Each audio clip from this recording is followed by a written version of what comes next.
ഒന്ന് കണ്ണടച്ച് ആലോചിച്ചു നോക്കൂ. നിങ്ങളുടെ മുന്നിൽ അലറി വിളിക്കുന്ന അറ്റം കാണാത്ത ഒരു വൻകടൽ. ഒരു രക്ഷയുമില്ല.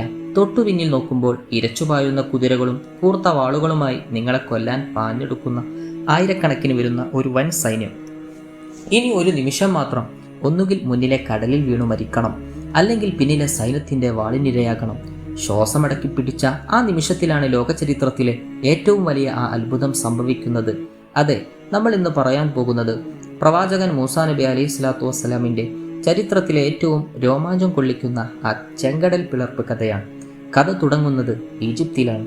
സ്വയം ദൈവമാണെന്ന് പ്രഖ്യാപിച്ച് അഹങ്കാരത്തോടെ ജീവിച്ച ഫിർഔൻ എന്ന ക്രൂരനായ രാജാവിന്റെ കയ്യിൽ നിന്നും സ്വന്തം ജനതയെ രക്ഷിക്കാൻ ദൈവകൽപ്പന പ്രകാരം മൂസാ നബി അലൈഹി സ്വലാത്തു വസ്സലാം ഇറങ്ങിത്തിരിച്ചു. ആരും കാണാതെ രാത്രിയുടെ ഇരുട്ടിലാണ് അവർ പലായനം ചെയ്തത്. പക്ഷെ നേരം വെളുത്തപ്പോഴേക്കും ചാരന്മാർ വഴി ഫിർഔൻ വിവരമറിഞ്ഞു. അവന്റെ ചോര തിളച്ചു. അവരൊരൊറ്റ എണ്ണത്തിനെ പോലും ജീവനോടെ വിടില്ല എന്ന് അലറിക്കൊണ്ട് ഫിർഔൻ തന്റെ വൻ സൈന്യത്തെയും കൂട്ടി ഇവരുടെ പുറകെ പാഞ്ഞു. നടന്നു തളർന്ന മൂസാ നബിയും കൂട്ടരും പെട്ടെന്ന് ഒരിടത്ത് സ്തംഭിച്ചു നിന്നുപോയി. കാരണം അവർ എത്തിപ്പെട്ടത് ചെങ്കടലിന്റെ തീരത്തായിരുന്നു. മുന്നോട്ടു പോകാൻ വഞ്ചികളില്ല, നീന്തിക്കടക്കാൻ പറ്റില്ല. ജനങ്ങൾ പരിഭ്രാന്തരായി. പിന്നോട്ട് നോക്കിയപ്പോൾ ദൂരെ പൊടിപടലങ്ങൾ ഉയർത്തിക്കൊണ്ട് ഫിർഔനിന്റെ സൈന്യം വരുന്നത് കണ്ടു. കുതിരകളുടെ ഒച്ചയും ആയുധങ്ങളുടെ ശബ്ദവും കേൾക്കാറായി. ജനങ്ങൾ ഭയന്നു വിറച്ച് കരയാൻ തുടങ്ങി. മൂസാ, നമ്മൾ കുടുങ്ങി, ഫിർഔൻ നമ്മളെ കൊന്നുകളയും. പക്ഷെ ആ കൂട്ടത്തിൽ ഒരാൾ മാത്രം ഒട്ടും ഭയന്നില്ല.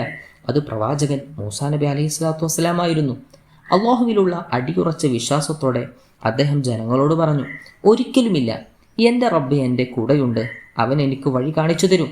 തൊട്ടടുത്ത നിമിഷം ആകാശത്തു നിന്ന് അള്ളാഹുവിൻ്റെ കൽപ്പന വന്നു, മൂസാ, നിങ്ങളുടെ കയ്യിലിരിക്കുന്ന ആ വടി കൊണ്ട് കടലിലേക്ക് അടിക്കൂ. ആ ജനക്കൂട്ടം മുഴുവൻ ശ്വാസമടക്കി പിടിച്ച് നോക്കി നിൽക്കെ മൂസാ നബി അലൈഹി സ്വലാത്തു വസ്സലാം തൻ്റെ കയ്യിലെ വടി ആഞ്ഞു കടലിലെ പരപ്പിലേക്ക് അടിച്ചു. പിന്നെ അവിടെ നടന്നത് പ്രകൃതിയെപ്പോലും ഞെട്ടിച്ച അത്ഭുതമായിരുന്നു. ശക്തമായ ഒരു കാറ്റ് അടിച്ചു വീശി. അലറി വിളിച്ച കടൽ വെള്ളം പെട്ടെന്ന് ഇരുവശങ്ങളിലേക്കും മല പോലെ ഉയർന്നു നിന്നു. ചെങ്കടൽ കൃത്യമായി പിളർന്നു മാറി.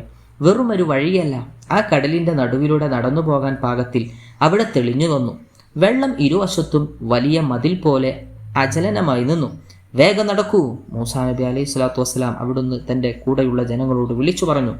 ജനങ്ങൾ അത്ഭുതത്തോടെ ജീവിത ഭയത്തോടെയും ആ കടലിന്റെ നടുവിലൂടെ ഓടി. അവർ സുരക്ഷിതമായി മറുകരയിലെത്തി. ഇതേ സമയം പിന്നാലെ വന്ന ഫിർഔൻ ഈ കാഴ്ച കണ്ട് ഞെട്ടിത്തരിച്ചുപോയി. എങ്കിലും അവന്റെ അഹങ്കാരം മാറിയില്ല. അവർ പോയ വഴിയിലൂടെ അവരെ പിടിക്കൂ എന്ന് ആജ്ഞാപിച്ചുകൊണ്ട് ഫിർഔൻ സൈന്യവും കടലിലെ ആ വഴിയിലെ തന്നെ കുതിരകളെ ഓടിച്ചു കയറ്റി. അവർ കൃത്യമായി കടലിന്റെ നടുവിലെത്തി. പ്രവാചകനും കൂട്ടരും മറുകരയിൽ സുരക്ഷിതരായി കഴിഞ്ഞിരുന്നു. പെട്ടെന്ന് അള്ളാഹുവിന്റെ അടുത്ത കൽപ്പന വന്നു. കടൽ വെള്ളത്തോട് പഴയതുപോലെ ആകാൻ കൽപ്പിച്ചു. ഒരു വശത്ത് ഇസ്രായേൽ ജനത നന്ദിയോടെ നോക്കി നിൽക്കെ, മറുഭാഗത്ത് ഇരുവശത്തും മതിൽ പോലെ നിലനിന്നിരുന്ന കോടിക്കണക്കിന് ലിറ്റർ വെള്ളം ഒരൊറ്റ നിമിഷം കൊണ്ട് ഫിർഔന്റെയും സൈന്യത്തിന്റെയും തലക്ക് മുകളിലേക്ക് ആർത്തലച്ചു വീണു. അഹങ്കാരിയായ ഫിർഔനും അവന്റെ വൻ സൈന്യവും ആ ചെങ്കടലിന്റെ ആഴങ്ങളിലേക്ക് മുങ്ങി താണുപോയി. അനീതിയുടെയും അഹങ്കാരത്തിന്റെയും മുകളിൽ സത്യം വെന്നിക്കൊടി പറിച്ച ആ ചരിത്ര നിമിഷമുണ്ടല്ലോ, അതായിരുന്നു ചരിത്രത്തിലെ ഏറ്റവും വലിയ രക്ഷപ്പെടൽ. അക്രമത്തിന്മേൽ സത്യം വിജയിച്ച ആ ദിവസമായിരുന്നു മുഹറം 10 അഥവാ ആഷൂറ ദിനം. ഈ വലിയ രക്ഷപ്പെടലിന് നന്ദി പറഞ്ഞുകൊണ്ടാണ് പിന്നീട് ലോകമെമ്പാടുമുള്ള മുസ്ലിമീങ്ങൾ ഈ ദിവസം നോമ്പനുഷ്ഠിക്കുന്നത്. അല്ലാഹു സുബ്ഹാനഹു വ തആല ഈ മഹത്വങ്ങളെല്ലാം ഉൾക്കൊണ്ടുകൊണ്ട് നമുക്ക് ജീവിക്കാൻ അല്ലാഹു സുബ്ഹാനഹു വ തആല നമുക്ക് തൗഫീക്ക് നൽകട്ടെ. ആമീൻ. റഹ്മതിക യാ അർഹമർ റഹീമീൻ. അസ്സലാമു അലൈക്കും വറഹ്മത്തുള്ളാഹി വബറകാതുഹു.